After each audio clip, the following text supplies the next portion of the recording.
Before we touch any formula, let me ask you something. If I give you a vessel that is perfectly safe at 10 bar internal pressure, can it still collapse like a crush can? Yes, and it happens in real projects when one case is missed.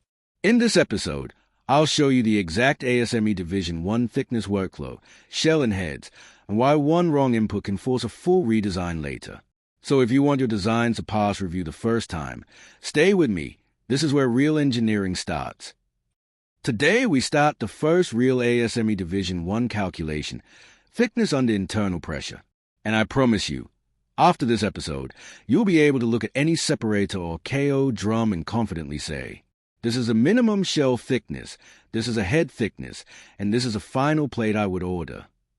No confusion, no guessing, just a clean engineering workflow. Let's begin. I've seen projects where everything looked correct, P&ID was fine, datasheet was fine, yet the vessel got rejected in design review. The reason was simple. Thickness logic wasn't presented properly. Required thickness, corrosion allowance, and ordered thickness got mixed. So in this episode, I'm going to teach you the same approach we use in industry. Clean steps, clean outputs, and zero confusion. Let's start episode 3. Here's what we will cover today. First, we'll confirm the exact inputs needed before calculation. Second, we'll do shell thickness under internal pressure. Third, we'll do head thickness, mainly for 2:1 ellipsoidal heads, and we'll also discuss Torispherical at a high level.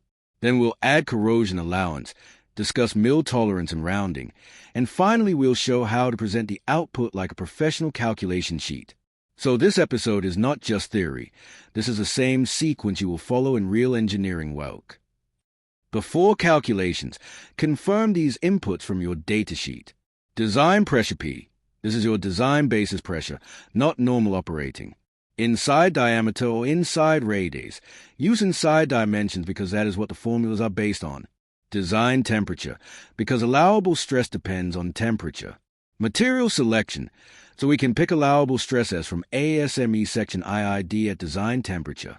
Joint efficiency E, based on weld category and NDE plan. Corrosion allowance, this will be added after we get the pressure-only thickness. And finally, head type, because head thickness equation changes based on head geometry. Now understand a very important concept. The code formula gives the minimum required thickness for pressure only. I'll call it T required. After that, we add corrosion allowance CA. This gives thickness including life margin. But fabrication uses standard plate thicknesses, and there is also mill tolerance. So the thickness we finally specify in drawings and purchase orders is the ordered thickness or T ordered. The golden rule is, ordered thickness must always be greater than or equal to required thickness plus corrosion allowance. Now let's talk about joint efficiency. Joint efficiency represents how much strength we credit to the welded joint compared to base material. It depends on weld type and inspection. If you do high inspection, like full radiography, efficiency is higher. If inspection is less, efficiency is lower. And when efficiency is lower, required thickness increases. So E is not just a welding parameter, it directly impacts thickness and cost.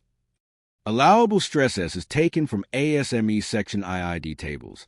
It depends on the selected material grade and the design temperature. At higher temperature, allowable stress generally reduces, so thickness requirement increases. This is exactly why we froze design temperature in episode 2. Never guess allowable stress. Always take it from the code table at the correct temperature. Now, what happens in the shell when pressure acts inside? Internal pressure creates hoop stress around the circumference and longitudinal stress along the length. The hoop stress is typically the controlling stress in a cylindrical shell. ASME Div.1 gives us a direct, rules-based equation that limits stress using allowable stress and joint efficiency. So we use that to calculate the minimum required shell thickness under internal pressure. Now we apply the Div.1 shell thickness equation for internal pressure. The equation uses design pressure P, inside radius R, allowable stress S, and joint efficiency E. The output is the pressure-only thickness, meaning it does not include corrosion allowance yet. In your calculation sheet, always label this clearly as T shell required for internal pressure only. This makes design review clean and avoids confusion.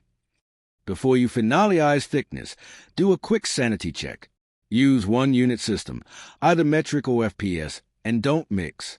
Make sure P and S are in the same unit. Use inside diameter or inside radius, not outside diameter. Confirm design pressure is correct, not operating pressure. These simple checks prevent 80% of beginner mistakes. Now we move to heads. Head thickness is different from shell thickness because geometry changes how pressure loads are carried. In oil and gas, the most common head is a 2:1 ellipsoidal head because it provides good strength without becoming too expensive or too tall. Torispherical heads are also common in some industries. Hemispherical heads are strongest but cost and height increase. So head type selection matters for thickness, fabrication, and overall vessel dimensions. For a 2:1 ellipsoidal head, ASME Div.1 gives a standard internal pressure thickness method.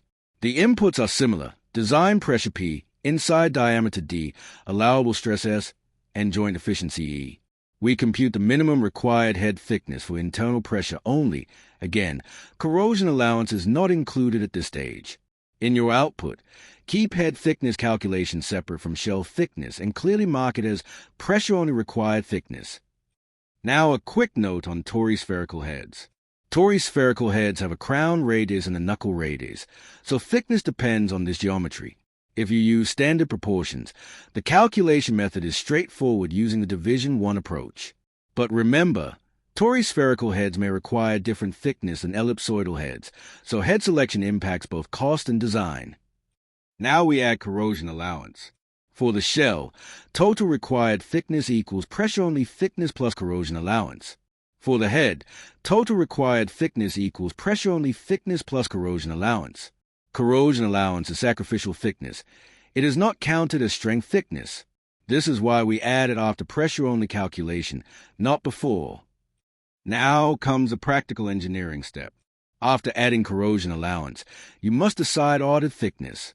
In projects, we consider mill tolerance and procurement availability.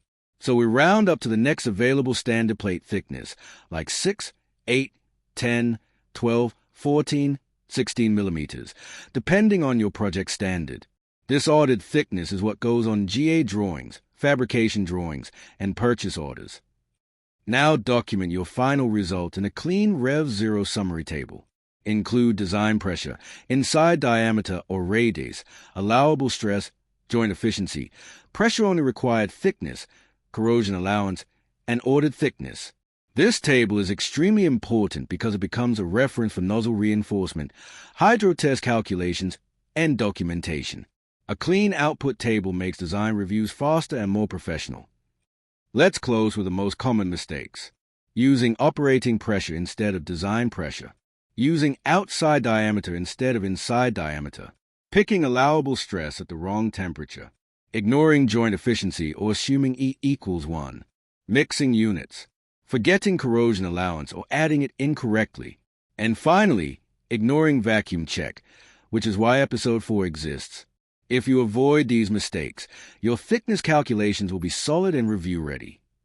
In the next episode, we will check the vessel under external pressure and vacuum. Many low-pressure separators actually get governed by vacuum, not internal pressure. So we'll learn the workflow, how unsupported length matters, and when stiffening rings become necessary. Subscribe and let's continue the series.